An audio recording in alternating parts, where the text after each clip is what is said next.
All right, we have a dumpster in tonight. It's Wednesday night, middle of the week. Got it dropped off. We're not repairing anything in this dumpster, even though the floor is a little crusty right there. But we're adding six hook points so he can haul equipment. This is this isn't your typical rollback. It's a hook lift dumpster, so it's got the big hook lift right there. So I think it's a 20 yarder, I believe. So I have some D-rings, some 3/8 plate. I'll show you what my plan is here. So very similar to when I did these for that other one. I have 5x5, 5" by 5" 3/8 thick plate. I have a 5/8 D-ring, and pretty much what we're gonna do is weld these onto here, and then we're gonna go in the dumpster and probably weld these on the floor. Out of all things in that, I think the floor would be the strongest. The sides, actually, you know what, might work if I put it on one of the outside pillars on the opposite side for strength. But I think he's got a little like walk behind skid steers, a little equipment that he wants to load in this to take the job. So the floor obviously is not ideal, because when you use it as a dumpster and you dump in trash, stuff might get hung up. But that might be the strongest thing. And normally when you do D-rings, you want to disperse your load. So you wouldn't just take the D-ring and weld it in the dumpster. Now, if that dumpster was, I'd say 3/8 thick on the floor, I would do that, but it's probably 3/16, maybe 1/8 inch. So that's why I opted with a 3/8 plate. Maybe a little overkill. I maybe could have got away with 1/4, but if they're going to be loading down equipment with this, I wanted it to be beefy. So, and when you do this, you're going to want to cut your edges off. You don't want square edges, because that is where cracks start to happen on your square. I'll just take the bandsaw and I'll slice off the corners. Nice little 45-degree angle. I'm going to pre-weld all these inside here, so I don't have to do any position welding in there. And then yeah, we're gonna get it going. So it's kind of cold. It's like 45 degrees, but I'm just in a long sleeve shirt. But yeah, I wanted to put them in the corners here on the floor, but this, I'm gonna have to take a grinder to this, see how thick this floor is, because it's pretty mangled up here. So I think like even that's really, really thin. These might have to go on the floor. But what I'm saying is, here you can see on the outside here, this pillar, if I match the inside, you'll have this strength. So somewhere right around here, I can put it against that.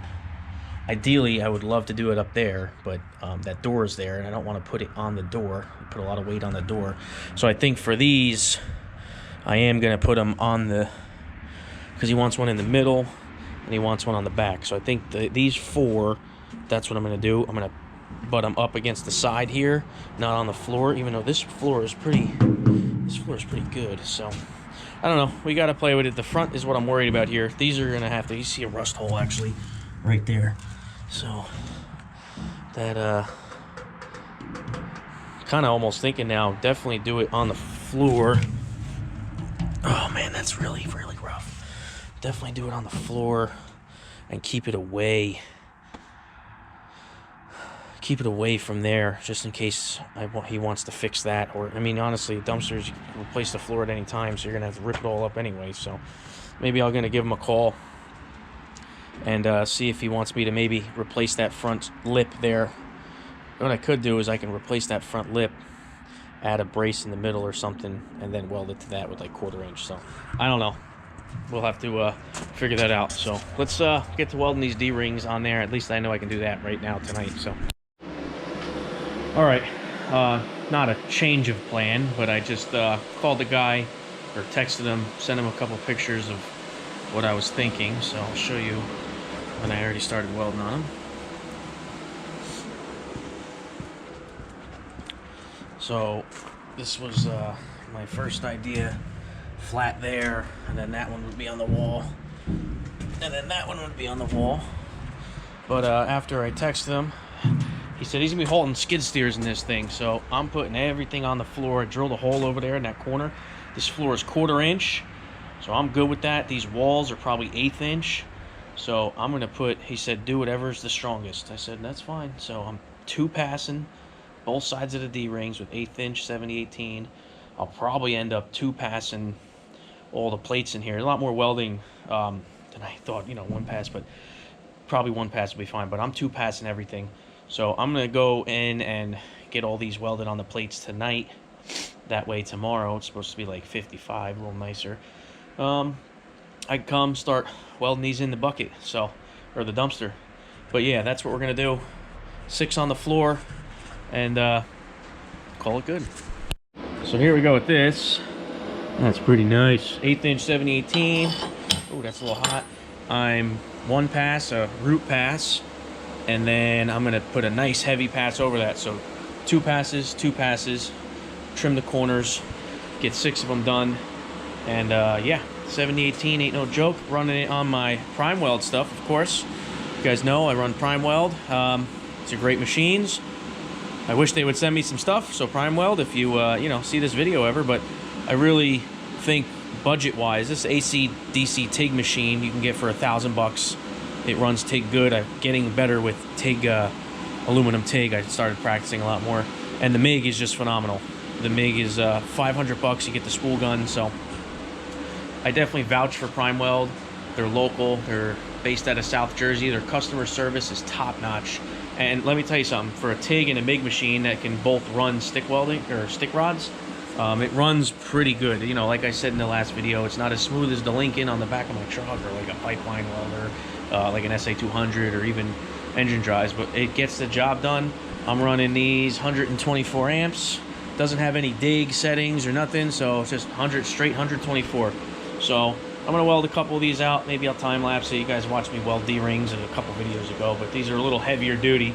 So let's get to it.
Alright, first pieces of the components is my square plate and my D-ring.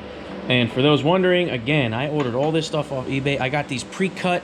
Looks like he used a cold cut blade to cut these. I thought these were going to be lasered, but regardless, they're within a 1/16 of an inch. That's fine for this application. Ordered these on eBay. I think I got it 8 or 10 pack. I don't know. You just literally type in, I typed in 5x5, 5" by 5" square plate steel, and then I picked 3/8 thickness. And then these also type in 5/8 D-rings, 1/2" D-rings, 3/4 D-rings, whatever D-rings you want.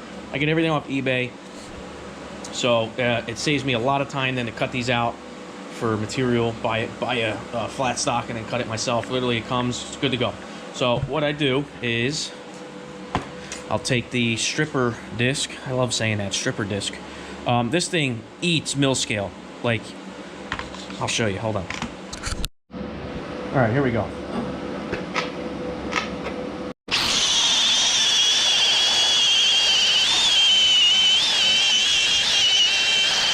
So, yes, I have a flap disc on, but that's to clean these. So my next step is cleaning the edges off of these. Put a glove on just in case. Stick it in my finger. Yeah, oh yeah, it's real safe.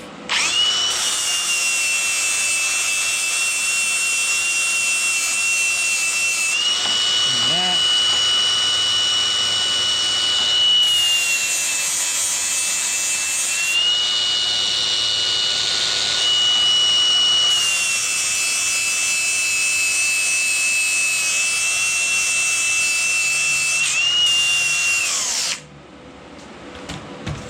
Bada bing, bada boom, as we say here in New Jersey.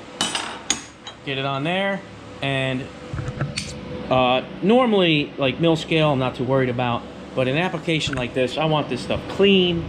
Like I want it clean, I want good welds. Mill scale, get 60-10 over it, but it's just good practice to clean the mill scale off of things. I actually seen Chasing Smoke on Instagram or TikTok, actually MBS Welding too. They get an old cement mixer and they throw all their pieces in a cement mixer and let it run, and it actually takes off all the mill scale of all the pieces. But I got no room for a cement mixer. I kind of live by a bunch of houses. I ain't running it outside, so I'll use that, the old stripper disc. Get yourself some of these to do that. And yeah, so now from here, you guys saw I clamped it over here. I get 4 tacks on it. I've been doing 4 tacks now to keep it from pulling. And then I run a root pass, and then I run a hot one right over it. 70-18 1/8 inch. I bumped it up to 130 amps, so I'm running 130 amps. So let's do it. All right, so here's my little setup here. So what I find is when you tack these D-rings on anything, if you tack it this corner, it pulls up on the other side. You got to hit it down with a hammer. You can never get it flat. Now, I've seen guys on the internet, they'll bevel this so you can get a, what do you even call it? You get like a 332 rod in there. You can. I personally don't think it's necessary. If you're running a 1/8 inch 70-18 cranked up, like you'll get very good penetration on that. And I'm 2-passing it, and I wrap my corners. You know, see a lot of guys, they'll just go straight, but I try to wrap the corners as best I can, like that. Start here, strike up here, go boom, and then there. So I'm getting it on there. So I just don't find it necessary to bevel it any more than they come. And these are all, I don't know how they make these things, but like sometimes the bevels aren't the same on each side, yada yada yada. But so what I have it here is clamped on the table, so I tack here. The clamp still holds it down. I can just flip this up and tack the other side real quick so it doesn't pull. This one actually stayed up for me, oh, as I say that. So I don't have a gap. I'd rather it be flat on the plate. Any little gap's okay, but I just want it on there. So here's what I'm talking about with these, like right off the rip. It's not they must cast these. Oh, I forgot to hit that with the flat disc. I'll do that. I don't know what they do with these. They bend them, cast them. It definitely looks bent, and I'm sure they just cut it. I have no idea how they make these, but you can see it's got a little play in it, so you know you're gonna have a gap on one side, whatever. Clamp it down. Now let's see, I kind of eyeballing this. It's not worth really measuring right now because it's going in a dumpster. So, and for those who don't know, dumpsters get filled with garbage if they're not transporting anything, so not really too concerned. So that's good. We got a little bit there, and that side's pretty good. So you run a hot 70-18 1/8 inch on that, like for a root pass, you're good. That's what I've been doing. So let's do that. Do the more undesirable side first.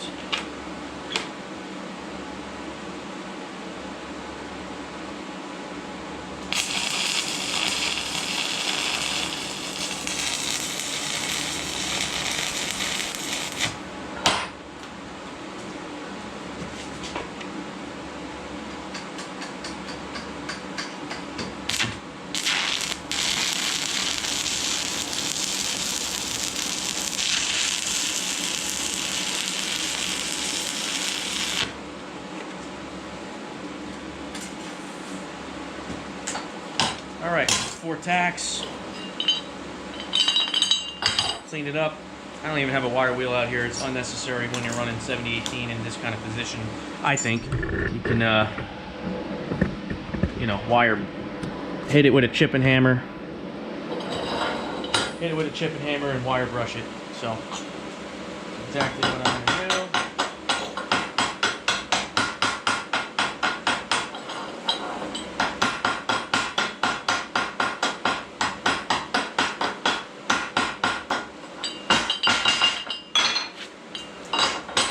Slag out. Get that good. Put it in your stinger. And start pass number 1.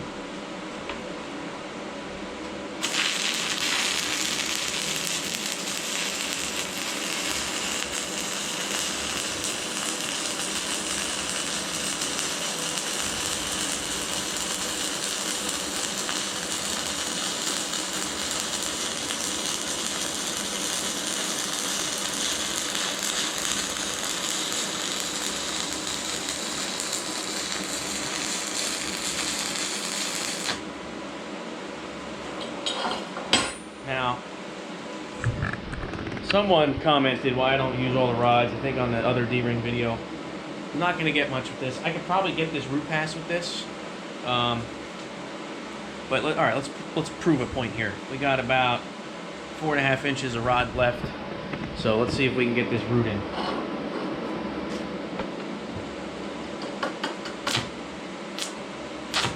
Maybe not.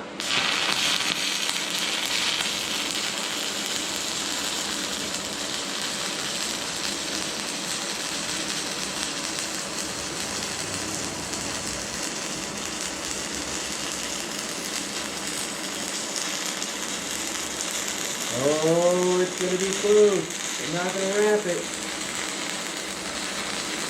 Nope. Nope. Nope. See? It's alright. I can wrap the corner on the last pass. But, to me, a piece of rod like this, unless I'm doing like a 1-inch stitch, it's not worth it. And you have to restrike. You know, if you know anything about 7018, they're bare to restrike. Just get a new rod. Part of consumables, you pay for consumables. I don't even know what rod 7018s these are. Who the hell knows? But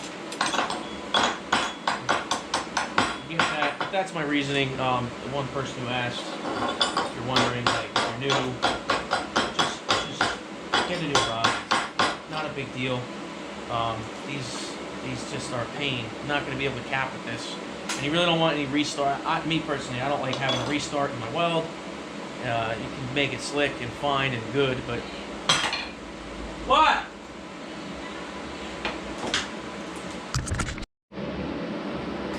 So yeah, I just get a new rod. Like I don't even know how much a 50-pound can is. I haven't bought one in a very long time.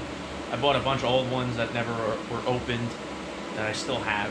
I really don't even use 1/8 inch 7018 that much. I usually use 332, but 1/8 inch on this is perfect, all thick. But I just always get a new rod. It's that simple. I just don't like restarting. Restarting 7018 is rough. Now, if 6011, 6010, I'll burn that thing to the nub. That's easy to restart.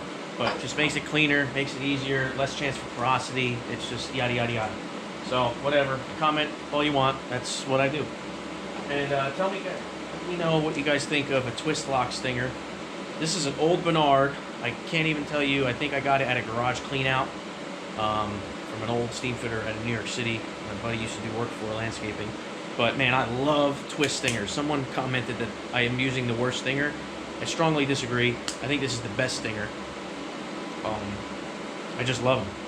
Quick, easy, you can bend the rod, whatever. It's just what I like to use. I've used every type of stinger you can think of, except for a V stinger. Never used one of them. They're pretty nice. But I love these. This is probably from the 70s or 80s. You can see it's like all tortoise shell. It's really nice. But it still works. I just cleaned it out. And tell me what you guys think of these kind of stingers, because I like them. So let's get you a little glimpse of that weld right there. Ooh, nice. Ooh, really nice. So, hit it with the wire brush. It'd be easier if I had two hands doing this, but that's good. All right, so I'm going to show you the cover pass.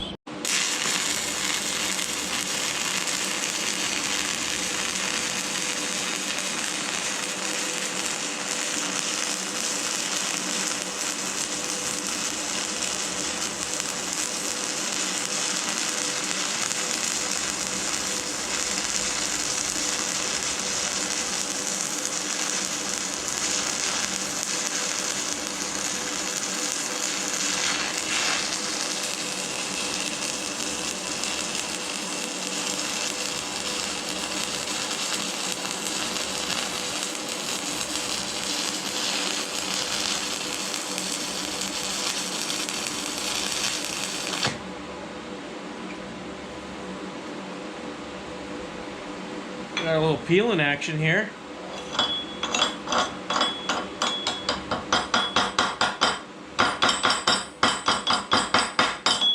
That's a weld. Now see, I will not use this because it's not long enough. here's comparison. I used that much of a rod to cap that, so that's not going to work. So there's no sense in reusing this, in my opinion.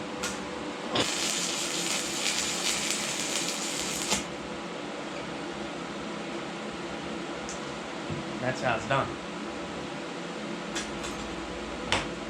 So,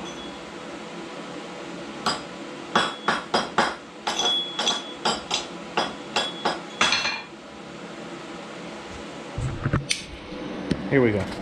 Now that, ooh, that's hot. That's my finger.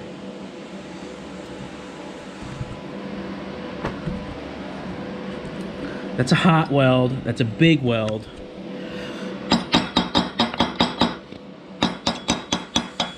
See that? I wrapped, well, maybe you can, maybe some light will help. Got it down there, and I wrapped that corner. Hold on, let me get my pocket flashlight. See that? I wrapped the corner right to the edge. That one actually went a little on the inside, which is fine. But you definitely want to wrap the corners of this. I don't see people do it straight. Wrap the corners, makes it more strong. It helps. If this was to fail, that weld ain't breaking. That's 3/8 plate. I don't know how big this is. I don't know, 1/4 inch bent. But if this thing did fail for some strange reason, I would put money on it would rip right above the weld, because that was hot. All these are hot. So I got one more to do. I won't film it. Just want to bang it out because I just had dinner actually, and I'd like to go home, or I am home. I'd like to go inside and shower and then go to work tomorrow. So that's kind of important. Not important, but I would, if you're doing D-rings, and again, this is not a how-to. This is not a how-to video on how to weld D-rings. Don't watch this video and think you can weld D-rings how I do it. Please don't do that. This is not that. But if you were to do it, I would wrap your corners. That would be a suggestion. All right, you guys can kind of see that it's dark out. So, I'm not going to be working out here. But these O-lights, I got this little pocket light here from O-Light. They sent me out another one. I bought this one myself, but then they actually sent me one out to try.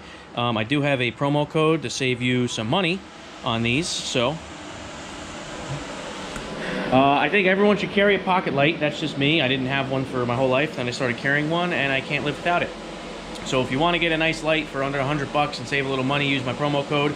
Go to O-Light's website. I'll link something down below in the promo code. And this thing's a beast. It literally was in a bottle of water at work for a half hour with the light on, because my coworker said that this was junk compared to his Streamlight, which I like Streamlight too, but O-Light just as good, and they're a little less expensive, so go check it out. And while I'm plugging something, Hibana Welding sent me out a free jacket and some free gloves and some stickers, and let me tell you, it's actually one of the better welding jackets I've ever worn. It fits well. They sent me an extra large, so it fits over my clothes good. So go check them out. I'll link them down. They just sent me some free stuff to try out, and I normally don't promote anything unless it's like my lenses. Go ahead and check those out too, the lenses I use. But this was a good product, and it has something to do with a welding channel. You can't believe how much junk emails I get about anything that promote on my channel for free. All these Chinese welders, Art Captain, Yes Welder. There's plenty of people that do it, which is fine. I just I don't care to promote anything that's not going to help me or better my channel or have anything to do with welding or fabrication. So definitely a light helps in any sort of field, so that's why I promote that. The welding lens is self-explanatory. This welding jacket, and they sent me a pair of TIG gloves, which are some of the best TIG gloves I've ever worn. Also, I'm not wearing them stick welding because I don't want to ruin them, but go check all them out in the description of this video, and use some promo codes if any are available. All right, guys, we're in the dumpster. Back the next day. Got the welder set up, got everything kind of laid out here. I'm gonna take a grinder with a flapper on it. I'm gonna clean all the rust off the bottom here. So what we're gonna do, there's gonna go one right there, there. I'll do some measuring, but one right there, one right there. We're gonna get one in that corner, and we're gonna do one in that corner. So let me start grinding, and we'll get to it. And I decided, I actually stopped after work, and I got some 035 wire from Tractor Supply, some Hobart stuff. I am going to MIG this. I'm going to do one with MIG, see how I like it, see if it does well. I think with 035 wire, you can really crank it up. 3/8 plate, 1/4 inch floor here. I'm going to crank this machine maybe to its limits. I'm not sure, but we're going to try it out, see how it does. But we're going to melt it in here. So I'm going to use the Primeweld. I still got to adjust the settings, so let's get to it.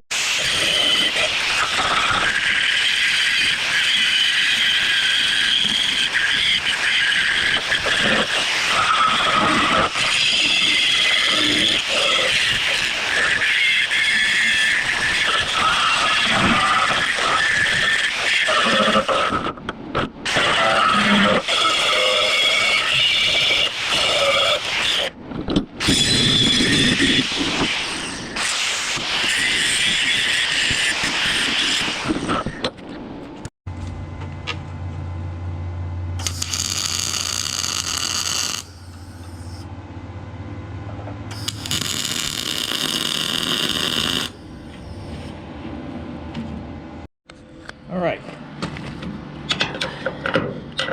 that is tacked on there. That's hot, very hot. So I'm running this.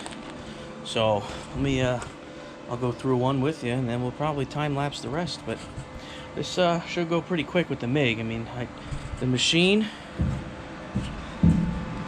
250 volts, 472 inches per minute, and the 472 is the max on this machine, and it does go up to 26 volts, but 25 is working out pretty well. So we're gonna burn these in, and it'll probably be dark by the time I'm done, but I want to get all 6 of these done tonight so you can pick it up tomorrow.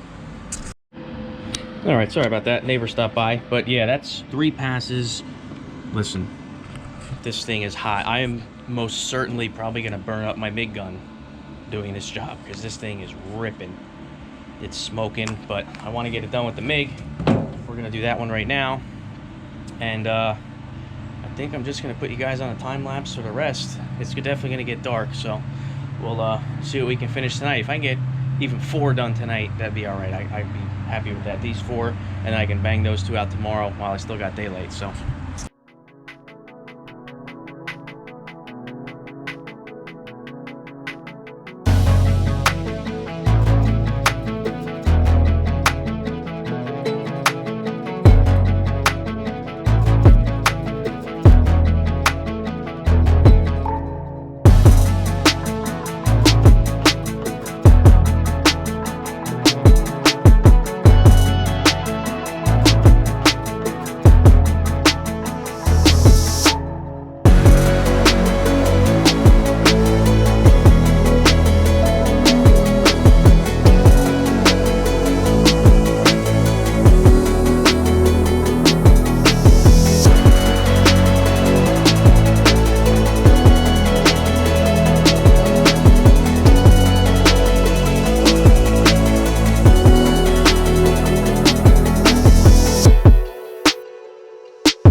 Whew.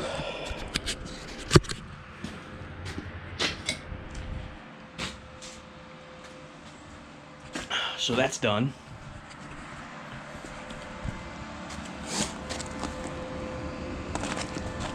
That is hot.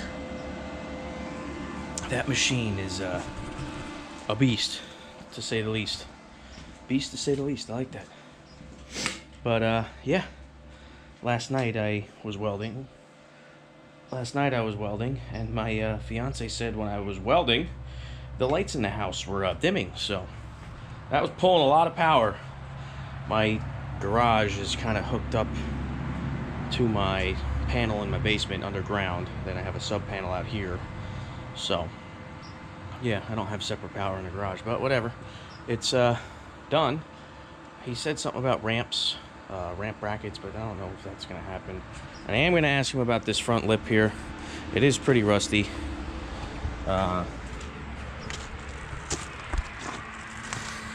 It's kind of dark, but the outside looks great. I wonder if maybe he'd want me to put a piece of 1/8 inch or 1/4 inch or 3/16, maybe about a foot tall. I don't know. That's why I didn't push these all the way up. This one's pretty far out because of the door here. That one's right against the wall, but I didn't push these up because A, that metal is really bad, and for future to replace that. So I have to, pretty sure if the D-ring is 3 inches from back there, that's really not going to matter. So I'm going to text him, see what he wants me to do, and maybe we'll continue, or maybe we'll end it here. All right, guys, we're going to call that a night. I just texted him about the front here. We're going to hold off on that, mainly because I don't have material for it right now. And it's currently it's Friday. Nothing's open on the weekends, but we got one in the corner there behind the light. 1, 2, 3, 4, 5, 6. 4 corners, 2 in the middle. This one I've recessed back a little bit because of this open door on the side. But you can see these are in there, nicey nice. This little Primeweld, man, this thing is a beast. I wish Primeweld would, you know, shoot me a message. Maybe we can work. But I stand by them. They're a local New Jersey company. They're made in China, the machines, but for the price, you can't beat them. I had that thing maxed out. It was 1 amp less, or 1 volt less than being maxed out. The wire speed was maxed.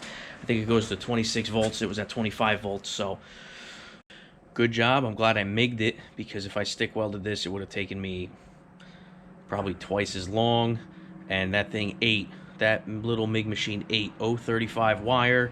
Got it from Tractor Supply, the Hobart brand, and I 3-passed everything, a root, and then stacked them above that. So everything is 3-passed on the floor. The floor is 1/4 inch plate. You know, ideally you'd want to weld on the walls here, so you don't have anything on the bottom of your dumpster, because he still does use it as a dumpster, so it's going to get some garbage collected in there. But you can brush it off, sweep it out, clean it out. These walls are, there's a good, right there, that's 1/8 inch. That's not even 1/8 inch. That is less than 1/8 inch. I would call that, whatever gauge is less than 1/8 inch. I have no idea, because I live in America and we use 1/8 inch, eighths and stuff. So that's done. Tomorrow I got a job for Dalton that I'm going to go do, something with a new trailer he bought, some sort of bracket or support for a step deck, spread axle, who knows. You guys will see, though, because I will be filming that, because I always film when I go work for Dalton. It's always a fun time. So I haven't done anything for him in a while, but I've been picking up a little side work here and there. This texted me out of the blue, called me a couple weeks ago.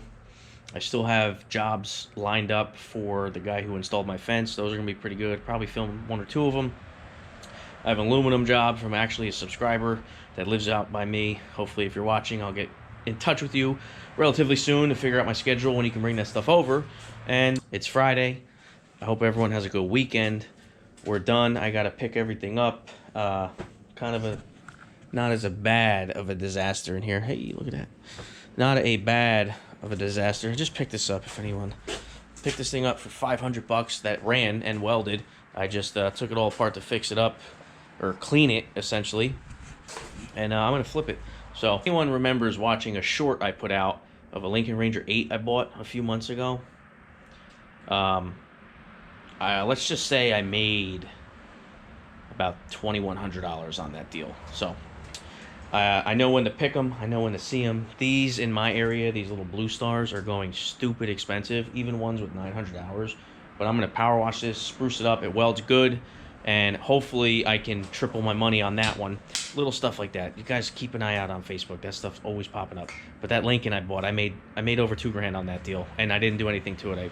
I cleaned the carburetor. I got some parts for the carburetor, and I flipped it for $2,000 profit. So we'll catch you guys on the next video. I'm going to go do Dalton's job tomorrow, and everyone have a wonderful weekend.